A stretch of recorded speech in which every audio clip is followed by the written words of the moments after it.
بسم اللہ الرحمن الرحیم۔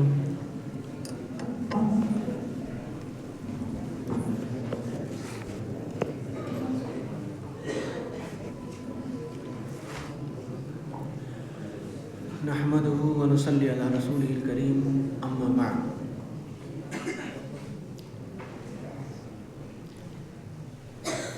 عزیز طلباء، ہمیں بڑی خوشی ہوتی ہے جب یہاں میں آتا ہوں اور آپ کے ساتھ بیٹھنے کا موقع ملتا ہے اور آپ کی تیاریاں دیکھتا ہوں، بہت خوشی ہوتی ہے۔ اللہ آپ کی اس محنت کو ثمرآور کرے اور اس ادارے کو مزید آگے بڑھائے۔ بزم سلیمانی سے میرا تعلق ندوے میں رہا، میں بھی وہاں بزم سلیمانی کا معتمد تھا اور وہاں پہ جو پروگرام ہوتے تھے ان میں میرے وقت کے پروگراموں کی خصوصیت یہ رہی کہ میں نے اپنے استادوں سے اپنے تعلقات کا فائدہ اٹھاتے ہوئے میرا یہ شوق تھا کہ ہفتہ واری پروگراموں میں بھی بڑے اساتذہ بطور صدر کے تشریف لائیں اور اس سے طلباء میں ان کی ہمت افزائی ہوگی۔ تو مجھے خوب یاد ہے کہ میں نے ایک ہفتہ واری پروگرام کا میں مولانا سلمان صاحب کو صدر بنایا تھا، ایک میں حضرت مولانا رابع صاحب مرحوم کو بلایا تھا، اور جو تقسیم انعامات کا پروگرام تھا اس کی صدارت حضرت مولانا سید ابو الحسن علی ندوی، حضرت مولانا جو کہلاتے تھے حضرت مولانا، ان سے کرایا تھا۔ اور بڑا وہ لمحہ مجھے یاد ہے کہ جب سلیمانیہ ہال میں اسٹیج نما بنا ہوا ہے، وہاں پر کرسیاں بڑی اچھے انداز کی کرسیاں لگی ہوئی ہیں اسٹیج پر، اس میں بیچ میں صدر کی کرسی اور اس کے بغل میں معتمد بیٹھتا ہے۔ اس کرسی سے صدارت پہ حضرت مولانا علی میاں جلوہ افروز تھے اور ناچیز ان کے بغل میں بیٹھا ہوا تھا،